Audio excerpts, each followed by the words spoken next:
Hi, Faith Formation families. I'm coming to you today from one of my places that I go to think about life, think about what's going on, try to listen to God, and ask God for guidance on how to go forward with things. And it's important to do, not just to go to church, but to find those places that bring you peace. And for me, it's always been Tinker Nature Park has been a huge go-to for me over the years. There's a lot of parks that I like to frequent, but this one is my by far hands down favorite. So whenever I'm trying to figure things out, this is where I go to just get quiet and let God speak to my heart and discern what we need to do from here. So this morning's topic was the Faith Formation Survey, and I looked at all of the different aspects of this very carefully, and I'm continuing to meditate on it and think about it and see which way to go. We had about 42 people families that responded, so that is a really large portion of our active participants. I realized that some of the grades, it wasn't going to affect them either way, so I know that there was kind of a drop-off in the people that voted. Certainly if your child's in 10 through 12 and that program wasn't going to change either way, there was no point in voting, and a few other things, that factored in there. But the majority of you that voted not just for one child, but for the multiple children in your family. So looking at all of that, I think we have a really fair assessment of where the majority of our families are at. And so without further ado, well over half of you voted to keep the traditional week-to-week model during the school year. So behind that, quite a ways behind that, was the 2-week summer intensive program. Behind that was remote home study. And then the least preferred was the 1-week program. So clearly enough wanted the traditional model that we do not have the ability to do both. We can't do traditional model and summer intensive, for the sole fact that the reason that we looked at these models is because we are having trouble getting volunteers and catechists, and that continues to be the struggle for why we came up with different models. How could we better utilize our time with catechists? How could we make it easier for them? How could we draw in, different volunteers that want to do this? It's a big commitment. It's a huge commitment. And we're very well aware of that. And, certainly, even in the best of times, that's a huge commitment. And that much more when you add that many of our catechists are or have been in a high-risk population, being high risk themselves, and still making that sacrifice week after week to try to do this. So you can see why the appeal has shrunk considerably for people to want to do this. But God bless the ones that have been faithful to it and week after week, and I appreciate them more than you could ever know. But you'll also notice that Miss Abdallah is the default teacher for a lot of classes this year. It just grows by the day, and we have some teachers that could, and thankfully, were able to give us maybe a half a year or only a certain amount of classes, or have different other responsibilities with work, so they're not always consistently there.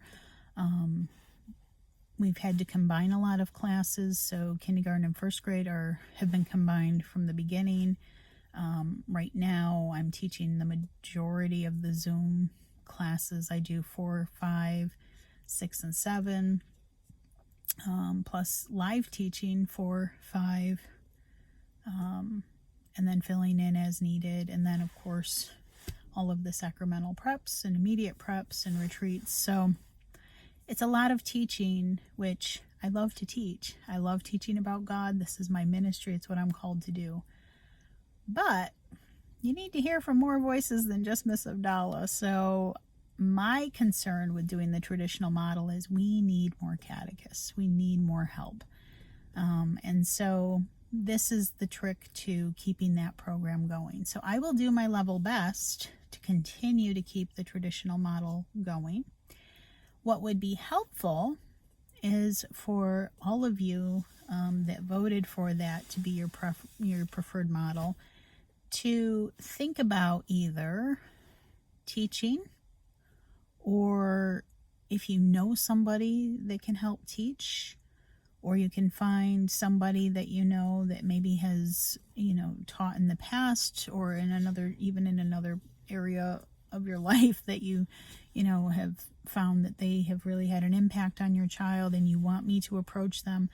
Send me those names of people that you think could help us, because and I'm running out of people to tap. So if you know of someone, or you yourself are discerning a call, and maybe you're bringing your children anyway, and we will help you. We will help you with what you need to get started, to get going.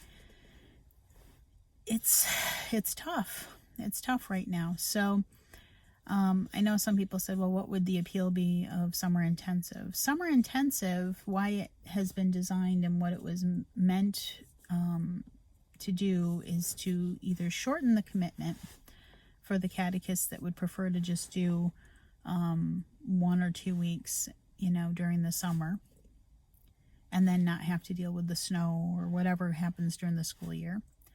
The other appeal would be to possibly onboard some Catholic school teachers or other teachers that have a strong faith background that wanted to help us out for that 1 week during the summer, or 2 weeks, or whatever the case may be. So it was really just a matter of looking at different sources of volunteerism that would be available to help us to do this. So that's what we're looking at. That's why we are saying, okay, what can we do? All of this is to say, we do want to honor your preferences, and I'm going to do my level best to do that. But if you have any inkling of people that I can ask to help us to do this program, please, please, please send their names to me, or you yourself, if you're discerning that. Take some time this year to get quiet. Think about the program. Think about possibly teaching or helping us to teach, or even if you can give us a short amount of time, that would be really helpful. The other thing that we have to think about, unfortunately, is that COVID may not go away by next year either. And we thought, we keep thinking the last wave is the last wave, and then something new comes up. So though I would love to not have to rely on remote learning, we may have to hang on to remote learning again another year, depending on where the variants take us. So I'm hopeful, I'm cautiously optimistic that Omicron might be a sign that it's getting better, but as we all know, we have to prepare for everything. So I will do my best to not have to do remote learning, but we may end up having to do some of that.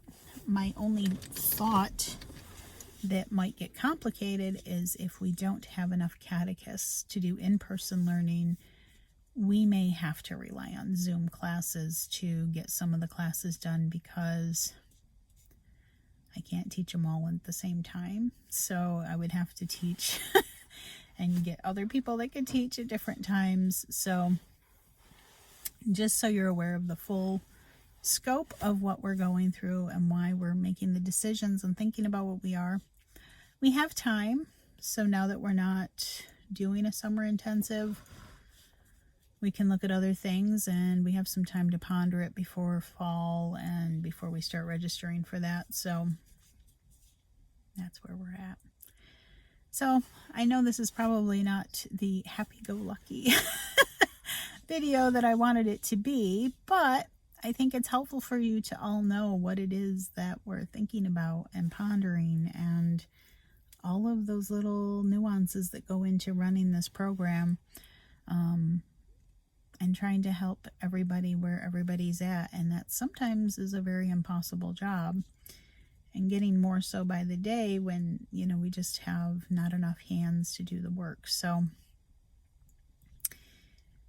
that's where we're at. So keep praying, keep reflecting, keep discerning. If you have any inkling in your heart of being a catechist or even a teacher's aide or somebody that could be on hand to help out, that would be fantastic. And we can do sign-ups for that. That's what I'm kind of running through my head now.